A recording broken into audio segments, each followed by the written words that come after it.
bonjour à toutes et à tous, bienvenue sur KTV, Coésie FM, le 106.9 pour un temps de parole en direct à la radio et à la télévision. Oui, elle est sur notre plateau, Idanel, on va pas parler du port, en tout cas, si jamais on en parle, on parlera du port il y a 40 ans. Elle est avec nous, elle fête un anniversaire aujourd'hui, quasiment au jour jour pour jour. Jour pour jour. Presque l'heure pour l'heure.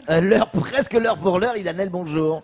Bonjour Patrick. Il y a 40 Bonjour ans, tout le monde. Idanel, vous arriviez d'Afrique du Sud avec des copines et des copains sur un voilier et vous découvriez Mayotte à ce moment-là. C'était un 24 avril 1979.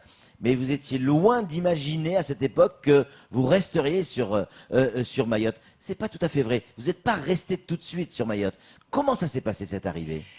En fait, on a vu le 23 soir après minuit, parce que la lune est aussi assez pleine, on pouvait voir les silhouettes de Chungi. Oui. Et on a rapproché, et donc finalement, le 24 à 9h du matin, on a mis l'ancre à Daoudzi. À Dzaoudzi. Alors, regardez, je voudrais juste qu'on revienne sur la photo derrière vous. Voilà. La jeune femme que l'on voit toute élancée et toute fine, c'est qui ? Ah, mais attendez, je vois pas Là, ce vous avez que un tu retour vois. juste au-dessus, là. Ah, mais ça c'est moi quand j'avais à 24 ans. Idanel a 24 ans en mini-short. Extraordinaire. Non mais Ida, c'est une pin-up à 24 ans. Vous étiez une pin-up. Oui, on est tous pin-up, on est tous pin-up à 24 ans. Qu'est-ce que tu veux? On est tous pin-up à 24 ans. Ça vous fait quoi de revoir ces photos, Ida? Il y a encore de l'émotion? Oui, parce que c'est une étape dans la vie. Quand on est 24 ans, on réalise pas l'avenir tel qu'il est. Comment tu seras quand tu as 65 ans. Ça veut dire, ou dans ton soixantaine. Ça veut dire, voilà, mais Mayotte était une étape. À l'époque, on avait des grandes idées comme toutes jeunes. Qu'on va faire le tour du monde, être sud-africain. Là, la photo que vous voyez, c'est une photo, je vais commenter un petit peu. Bien sûr, allez-y. Ça, c'est Mamoudzou, qui est de Mamoudzou. C'est les quais de Mamoudzou, hein. Avec deux nos équipages. Les bâches que vous voyez là, c'est les choses d'adduction d'eau qui viennent d'être en train de faire entre Grand Terre et Petit Terre. Ça veut dire, il n'y avait pas de marché à Mamoudzou. Le bambou où ça démarrait tout faire, ça existe encore des bambous, mais voilà, il y avait cette une étape, il y avait aucun bateau à Mamoudzou, comme vous regardez. Pourquoi vous êtes parti d'Afrique du Sud pour venir à Mayotte? C'est quoi? Vous êtes dit tiens, on va se balader à l'aventure comme ça? Si, on devait faire plutôt monter en Méditerranée. Ah, vous vouliez remonter en Méditerranée? Oui, on a fait 2 escales à Europa, île Europa, et un à Jundanova. J'étais amoureux de l'île de Jundanova, c'était magnifique. Et partout, on a eu un accueil formidable. Ici, là, la photo que vous voyez maintenant. Oui, on voit, pour ceux qui nous écoutent à la radio, c'est une petite camionnette en ferraille, qu'on appelle ça, Léo, des tubes, là. Ça date du temps, 79. C'est le médecin qui sort là, qui fait son tournée. Lucas, comme j'écris, je ne sais pas si tous peuvent lire, là, j'écris en français, en anglais, là. Lucas Nguyen va faire un tour de Mayotte avec le docteur sur son trip vers le nord. Ça veut dire, incroyable, hein. Et voilà, Mayotte était très sauvage. Là, vous voyez la baie, sur la droite, vous voyez le bâtiment de Issoufali, vous voyez... Donc là, on est en petite terre. Là, on est en petite terre. Et vous donc voyez là, à droite, c'est le bâtiment d'Issoufali, et en face, on voit les premières barges, en fait, les barges qui sont là. C'est le quai Issoufali. Voilà, c'est le quai Issoufali. Incroyable, incroyable. Et c'était il y a 40 ans. C'était il y a voilà. 40 ans. Alors, qu'est-ce qui fait, Ida, que vous avez décidé de rester à Mayotte? En fait, une semaine plus tard, j'ai reparti en Afrique du Sud parce que mon mari était plus le navigateur que moi. Et j'étais allée régler les dernières affaires qu'on n'a pas finies en Afrique du Sud.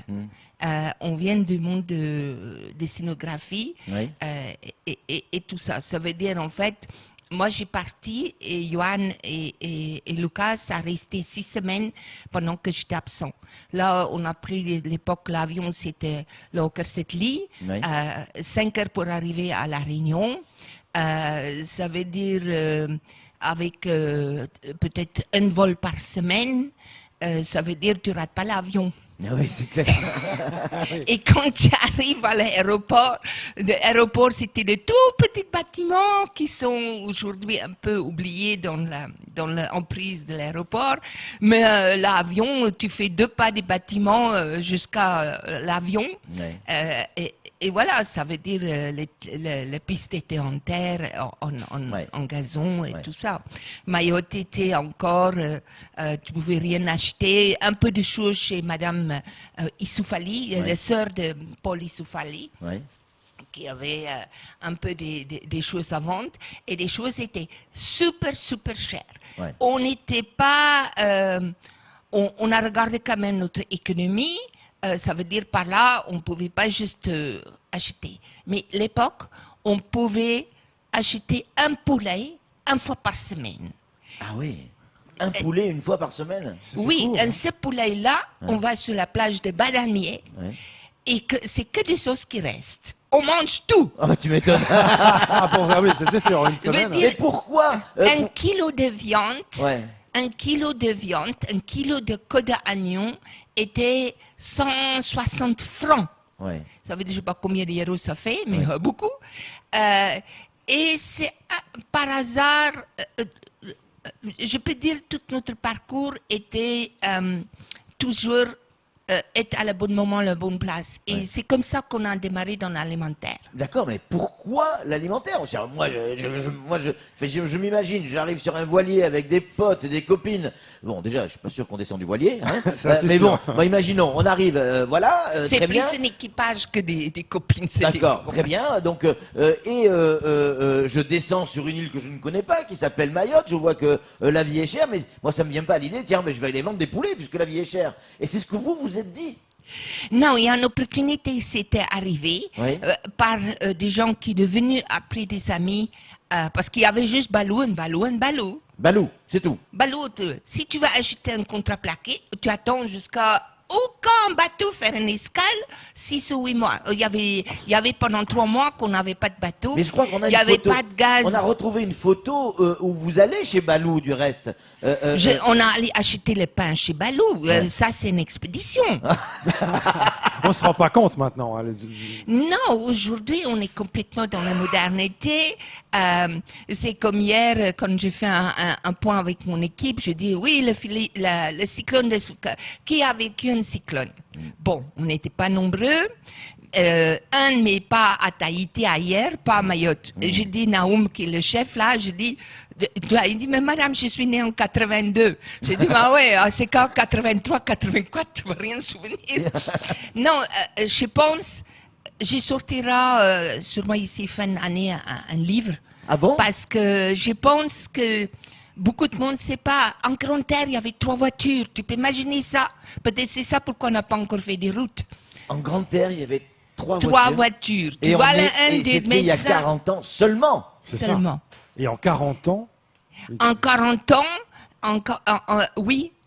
Mais vous vous rendez Il y compte avait comment en Mayotte Grande s'est Terre, développée en Mamoudzou, 40 il y ans? avait. C'est incroyable. Mais quand j'ai beaucoup de photos, tu sais, il y avait un ethnologue, John Breslar. Ouais. Il m'a légué beaucoup de choses. Ça veut dire, sa femme l'a apporté.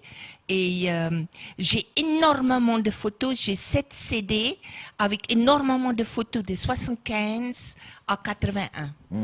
Ça veut dire, surtout avec... tu sais, il n'y avait pas de route entre Bouéné et Mchouazia. Il faut prendre un bateau. Les gens viennent à Mamoudzou en pirogue. Ou à il y avait pied. de ça, il y avait... C'est ça, Balou? Ça, c'est Balou. On achète les pains directement chez les boulangers, là. Derrière, dans Je un reconnais petit... pas Zafar, hein. mais comme quoi on dit que Mayotte s'avance lentement, mais quand on voit les photos là, on se dit en 40 ans, ils ont avancé vite quand même. Hein. On a avancé énormément vite. Ouais. Et pas toujours dans le bon sens. Ça veut dire, en fait, je trouve que Mayotte, Mayotte a allé un certain aspect trop vite parce qu'en fait, c'est un peu comme quand tu es un bébé, après tu es sur tes quatre pattes, après quand tu as 3 ans, tu vas sur une tricyclette avec 4 roues, 3 roues pour te stabiliser, et seulement après tu vas en vélo, et ce suite, et ce suite. Ici, on était des 4 pattes directement sur les scooters. Ça veut dire, voilà, c'est un peu l'illusion. Et comme on a une très forte jeune population, c'est ça. Ça veut dire, nous, je veux dire, aussi, quand on a des maladies dans l'alimentaire, c'est comme tout le monde me reconnaît, Bien tout sûr. le monde me raconte qu'il était enfant qui ont piqué mes pommes. On a amené des pommes d'Afrique du Sud, Ouais. et ça, c'était un truc. Et on a vite compris que les familles, c'est nombreux, et les pommes étaient toujours petites, parce que comme ça, chacun peut avoir son pomme. On nous demande qui est cette dame-là. C'est vous? Ah oui, c'est moi. Là encore, c'est vous? C'est moi. C'est incroyable. Là, vous êtes avec des fruits Jacques. Non, non, c'est des poissons qui Oh gonflent. là. Un poisson. Ah, c'est des oui. poissons lunes, ouais. Oui, c'est Euh, Non, mais c'est des petits poissons. vous avez un faux air de Pocahontas quand même. Hein. Comment Ah oui, ça? il y a Pocahontas hein. à Mayotte. Il y a Pocahontas. Pocahontas, c'est un dessin animé. Oui. Voilà, mais on dirait Pocahontas. Des questions qui arrivent. Il y a plein de gens qui s'intéressent à vous. Bon, c'est un peu indiscret, mais c'est pas grave. On est sur Cohésion, on peut se permettre. Idanel, est-ce que vous étiez riche avant d'arriver à Mayotte? J'étais pas pauvre, Oui. mais j'étais pas super riche comme maintenant. Donc votre fortune, vous l'avez faite à Mayotte? J'ai fructifié la fortune. D'accord. On D'accord. n'a pas arrivé, on avait un bateau, on avait une maison, on avait, on va plutôt rester dans le sens rigolote, Oui. des sens des choses. Oui, mais je peux dire à ces personnes, rien ne vient gratuit. J'étais pas sur la plage, là, je suis un peu à la plage, mais j'étais pas sur la plage. Ça veut dire c'est le travail qui amène la richesse, Et puis en c'est- tous les sens, en argent et aussi en savoir-faire. Ah oui, bien sûr. Et puis en plus, vous avez fait ça sans savoir ce qu'elle allait devenir de l'île. Non, on n'a pas venu pour rester sur Mayotte. Mayotte est une étape. Et quand on a eu une opportunité de dire que, OK, parce que quand tu as entrepreneuriat dans ton sang, tu vois toutes les opportunités. C'est comme aujourd'hui C'est-à-dire encore. qu'à 24 ans, vous avez déjà le sens du business, quoi. Bah oui. Ouais. Ah ouais. Et je viens d'une famille très modeste. Très modeste. Mon père était fonctionnaire dans le SNCF, l'équivalent des SNCF. Mon père voulait être pasteur. J'ai dit toujours, merci Dieu qu'il n'est pas venu pasteur. Pourquoi? Non, mais je me vois pas une fille de pasteur. Ma langage, des fois, est très colorée. Ça veut dire, je peux pas être fille C'est de pas pasteur. faux, c'est pas faux. De ça, pour mon langage. Ouais. Surtout quand je suis fâchée. Ouais. Mais non, on a, à l'âge de 19 ans, commencé. J'ai rencontré... notre parcours est différent. Quand j'ai rencontré Lucas à l'université, c'était aussi dans un couloir noir qu'il m'a choisi. C'est tout un Incroyable. truc romantique derrière cette histoire qui a fini. Et on devait juste venir à Mayotte, un point d'escale. Et il y a des autres vallières qui étaient arrivées. Une femme américaine qui a juste avec ses 2 enfants qui étaient là. Il y avait des Rhodésiens. Je vous avais pas donné. On était aussi, à un moment, pris le risque d'aller aux Comores, que tout le monde t'a conseillé de pas aller, mais on était allés. Vous êtes allé en juin, je crois que les photos où on vous voit avec certains poissons, je crois que c'est en juin. C'est en juin, Ouais. ça, voilà. Mais aussi, à Maroni, quand on arrivait à Maroni, on était reçus comme des rois, des reines. Et après, on a fait beaucoup de choses. On a porté le gaz pour la préfecture, parce qu'il n'y avait pas de gaz. C'est ça pourquoi j'ai pas de gaz dans ma maison. Parce que quand tu as vécu que tu ne pas de gaz et tu faut aller porter des bouteilles pour tout le monde à Mayotte, de préfet jusqu'à le dernier, parce qu'il n'y avait pas. C'est comme ça qu'on était aussi dans le monde des shipping. C'est nous qui avons fait le premier navire en 1980 avec Le 6 premier containers. bateau qui amenait de la marchandise destinée à être vendue, c'est vous qui l'avez amené. Non, il y avait des escales aléatoires, Non, une mais fois c'était par des an. escales. Mais Non, là, un bateau nous, spécifique pour Mayotte. on a fait spécifique Mayotte. On a fait Afrique du Sud, une route Durban, Colombo, à Ouais. Sri Lanka. Et on a négocié avec l'armateur Unicorn, de faire une escale à Mayotte. Il y avait un contrainte, il faut avoir 6 containers. Et je peux vous dire, on était à côté Mayotte Première, là, on a loué ces petits trucs. Quand je vois le nombre de chocolats, le nombre de biscuits, je dis, mon Dieu, comment on va manger ça pour faire? Et de vous dire, avant, quand on achète un paquet de biscuits, juste une anecdote, ma belle-mère a gardé toute ma lettre. J'ai découvert ça quand elle a décidé. Toute ma lettre qu'elle écrire, que je l'écrire. Et il y a une lettre que j'écris. Il y avait un paquet de 12 biscuits dedans. Et on compte. Toi, tu peux avoir un. Entre moi, on était 3 bords. Hein. Ouais. Moi, Johan et tout ça. Ouais. J'ai écrit, Lucas, mange 3 biscuits. Ça veut dire maintenant, nous, on n'a pas de biscuits. Ça veut dire de juste mettre comment on était. Aujourd'hui, tu prends un paquet de biscuits, tu comptes même pas combien il y a dedans. Mais l'histoire, c'était que les gens n'avaient pas. Quand on a fait, et en fait, il y avait tellement de besoins. Et on ne s'est pas réalisé ça. Et que tu ne pouvais pas acheter un contreplaqué pour faire un comptoir. Ça devait être là. Les caisses dans lesquelles le congélateur est arrivé étaient ça le Non, mais bois. vous êtes arrivé avec 6 congélateurs, 6 containers, avec donc remplis de marchandises. On a tout vendu en Mais une oui, mais question il n'y avait de pas 3 jours. d'épicerie. Vous faisiez comment? Les gens ils venaient au conteneur pour acheter? Non, on a fait là. Oui, on a venu, on a dépoté, c'était dans la maison de Madame Arayanti, à côté Mayotte Première d'aujourd'hui. Et sur donc le les gens rond-point. venaient dans cette maison-là. Là-bas, de ça, on en C'était une avait un épicerie petit. énorme, quoi. Une Bah grosse oui, épicerie. non, notre comptoir, j'ai des photos aussi pour vous montrer de ça. Non, le comptoir était dans la porte. Ouais. Les gens ne pouvaient pas rentrer. Et c'est là que vous avez réalisé que ça... C'était des packs de coca en Fanta avec un morceau de planche dessus. C'était les comptoirs. Ouais, bien sûr. Bien Je sûr. veux dire, et on a vendu tout dans très peu de temps. Et c'est là peut-être que vous avez réalisé qu'il y avait un vrai besoin. Oui, mais même avec ça, on avait seulement une idée de rester 3 ans. Mais 3 ans, on finit parce qu'il y avait tellement de besoins. Quand tu es quelqu'un qui est pionnière et aime faire des choses, je veux dire, je ne suis pas pour rien, ni moi ni mon mari étaient d'origine africaine. On est d'origine afrikaner. Ça veut dire quand vous allez loin, plus loin dans l'histoire d'Afrique du Sud, les Afrikaners, c'est des mélanges entre des Français et des Hollandais. Qui est arrivé en 1600, ça veut dire, on est très mélangé, on a un esprit, parce que quand ils sont montés dans le nord d'Afrique du Sud, on vient de là, de créer des choses. C'est ça pourquoi moi, je ne suis pas trop pour des réunions. Moi, je fais des choses. Peut-être pas toujours tout droit, mais je trouve toujours... Comment vous pouvez être aussi juste avec vous-même? Vous le savez, vous faites des choses, c'est vrai, pas toujours tout droit, c'est vrai aussi. Bah oui. Mais Non, vous mais savez tu que sais ce qu'on qu'est-ce vous que reproche, c'est? C'est Ida, elle fait, et on dit ouais mais c'est hors la loi. Bon, on va régler le problème après, mais d'abord on fait. Non. Alors que Pas toujours. Non, parce que... Non, attendez. Oui, il y a regardez des celle-là, fois, cette moi jeune je fille, là, reconnais, hein. toute mince. Ah, mais là, je suis malade comme un chien à bord des C'est votre bateaux. photo. Celle d'avant également. Regardez Ah là. non, là, je suis Miss, Ah oui, là, Miss, hein. Regardez C'est celle-là, là. coquin, là. Là, c'est à bord du waouh, bateau, C'est un hein. pin-up, là. Elle n'est pas contente, Carla Balthus, la présidente du MEDEF. Ça, je dis ça le temps que en régie on l'appelle.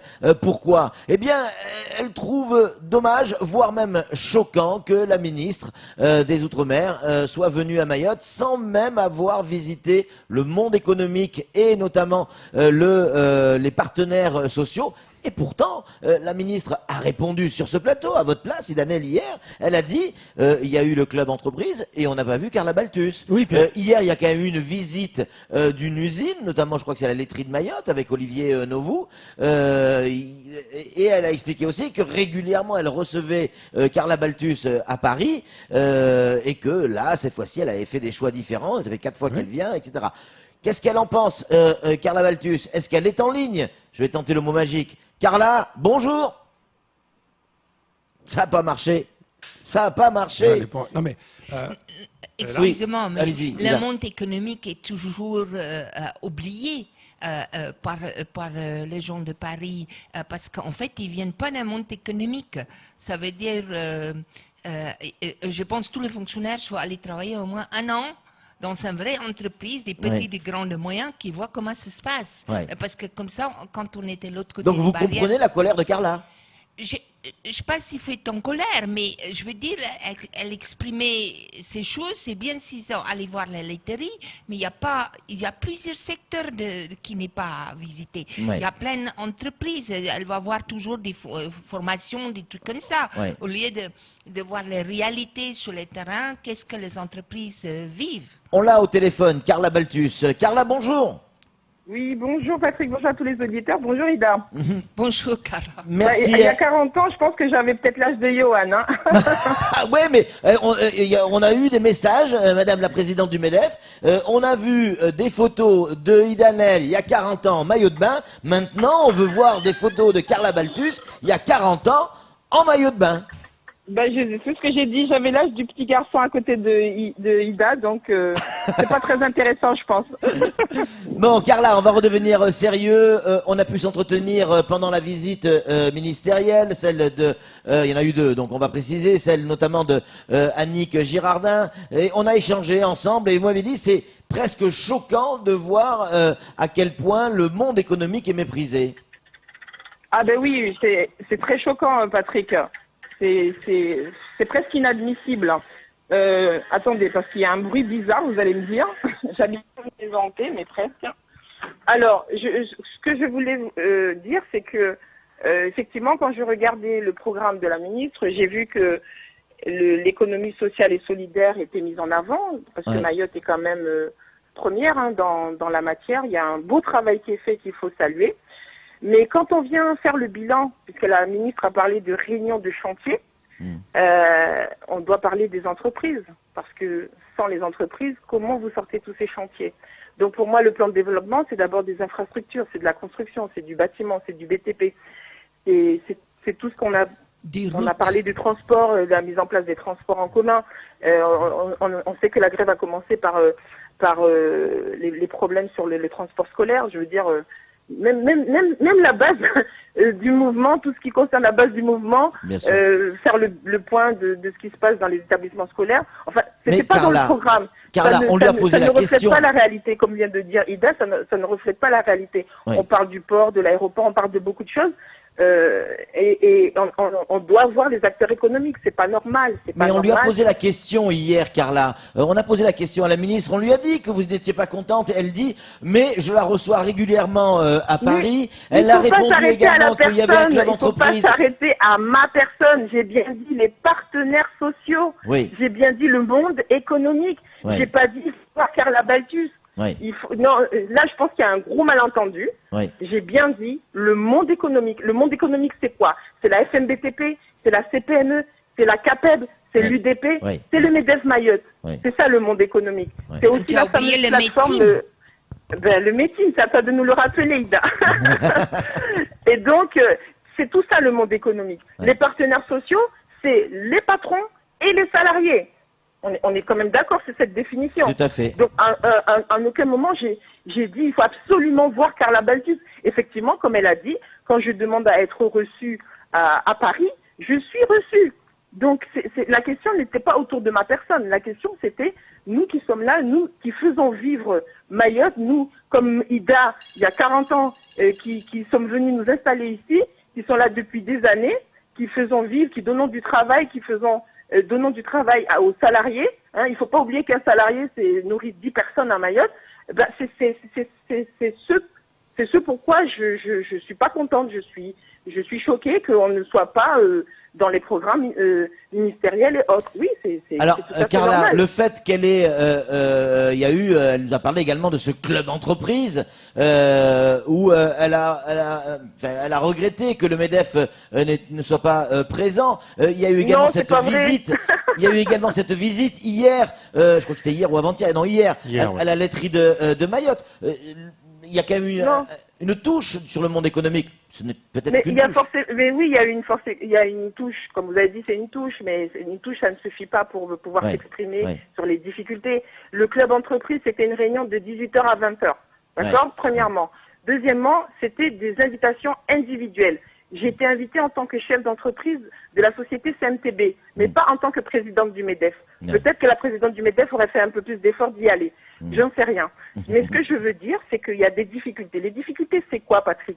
Les difficultés, c'est ce dont on a parlé, l'application, le remboursement de la prime de 35 heures, parce qu'on nous demande de faire des efforts à nous, les entreprises. On nous demande de supporter une augmentation du coût du travail. On nous demande bientôt d'appliquer des conventions collectives et j'en sais plus rien. Et derrière, le peu de compensations qui sont mises en face par l'État pour soulager les entreprises, les dispositifs ne sont pas mis en place. Si on n'avait pas poussé une gueulante, excusez-moi de l'expression, au début d'année, il n'y aurait même pas l'arrêté qui déclenche le remboursement de la prime de 35 heures. Donc il a fallu le rappeler, alors que ce sont des dispositifs qui auraient dû être mis en place depuis novembre avec l'ASP. Ça n'a pas été mis en place. Il a fallu le rappeler. Ensuite, maintenant que le dispositif est là, on nous met un truc tellement compliqué que même les plus grandes entreprises de 500 salariés n'arrivent pas à déposer leurs demandes. Et après, on vous dira, ah ben oui, mais vous déposez pas vos demandes. C'est ça le problème. Qu'est-ce qu'il y a encore comme problème, Patrick? Les travailleurs indépendants. Patrick, vous êtes concerné. Bien sûr. Patrick, vous êtes concerné. Oui. Ça veut dire que depuis 2012 jusqu'à 2019, on vous a demandé de ne pas cotiser de 2015 à maintenant. Mais vos droits, ils sont où vos droits, Patrick? Oui, je Ils sais sont bien. où vos droits? Est-ce qu'on va vous demander de rembourser tout ça? Est-ce qu'on va vous dire, ben non, vous avez un trou, et dans ces cas-là, ben quand vous aurez 60 ans et plus, tout ce que vous avez fait à Mayotte, tout ce pourquoi vous avez cotisé, ben on va vous dire que ça joue pas, ça compte pas, et donc vous allez avoir une pension de retraite minable. C'est Carla, ça que ça veut dire. on a Idanel qui est avec nous, vous l'avez compris, elle a une petite question, une remarque à vous faire. Carla, moi j'ajouterais sur ton discours juste que l'administration, surtout à Mayotte, n'est pas là pour soutenir les entreprises. Ils ne sont pas là pour aider les entreprises. On ne le voit pas. Je ne parle pas forcément de moi, mais je parle dans le sens général. Ils sont juste là pour plutôt sortir le grand bâton, taper tout le monde et tout ça. Et normalement, ils devaient être à le service de tout le monde.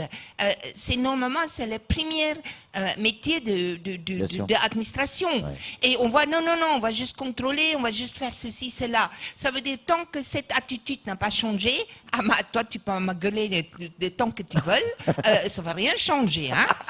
Et bon courage. Alors, Ida, si tu me permets de mettre un petit bémol à ce que tu viens de dire, je ne peux pas te dire ça. Parce que si je te dis ça, si je t'accepte ça, ça veut dire que moi, depuis que je suis présidente du MEDEF, ça veut dire que j'ai rien obtenu. Je suis désolée, Ida. J'ai obtenu le maintien du CICE. La ministre l'a reconnu en public. Ah, c'est pas rien, donc ça. c'était C'est pas pas gagné rien. d'avance. Oui, ok. C'était pas gagné d'avance. Oui. J'ai obtenu pendant la grève comment dirais-je, l'assouplissement, les échéanciers, des échéanciers plus souples pour les entreprises, pour leurs cotisations sociales et fiscales. C'est pas rien, Ida. C'est pas rien. Donc on peut pas dire que l'État ne fait absolument rien. On doit justement Mais il peut des mieux fois faire. Il peut mieux Bien faire. sûr, l'État peut mieux faire. Je suis d'accord. Moi, j'ai entendu dire qu'au port, on va trouver des solutions. On va trouver des solutions. Ça veut dire que d'une manière ou d'une autre, l'État va être ça, à c'est côté. un autre C'est un autre débat, là. mais c'est pour dire qu'on ne peut pas toujours dire Eda. Je pense que C'est même hier, plutôt la ministre le a dit roller coaster qui qu'ils ont arrive. besoin de soutien. Ok, ils ont besoin de soutien et pour être soutenus, il faut qu'eux aussi nous soutiennent. En tout cas, moi, c'est mon discours. Ouais. C'est-à-dire qu'à Mayotte, on peut construire Mayotte tous ensemble. On peut faire beaucoup de choses à Mayotte, de belles choses à Mayotte. Encore faut-il que l'État nous accompagne parce que ce n'est pas aux entreprises de tout supporter. Ce n'est pas aux entreprises de tout supporter parce que le droit des salariés, le droit des individus, ça a un coût. Et Merci. c'est pas aux entreprises. À chaque fois, on a vu avec les gilets jaunes en France, on a demandé aux entreprises de donner une prime de pouvoir d'achat. Ça veut dire encore une fois, c'est aux entreprises de supporter le coût de comment dirais-je, de colère sociale. Et ce n'est pas possible. Et moi, c'est ce pourquoi je me bats pour les entreprises de Mayotte, pour les salariés de Mayotte. Merci beaucoup, Carla Baltus, de cette intervention. Merci beaucoup. Vous êtes prête à partir sur le voilier avec Idanel à découvrir la zone? Ben, j'attends ton invitation, on verra bien. Allez, à très bientôt, À bientôt. Carla. Merci beaucoup. Merci, au revoir.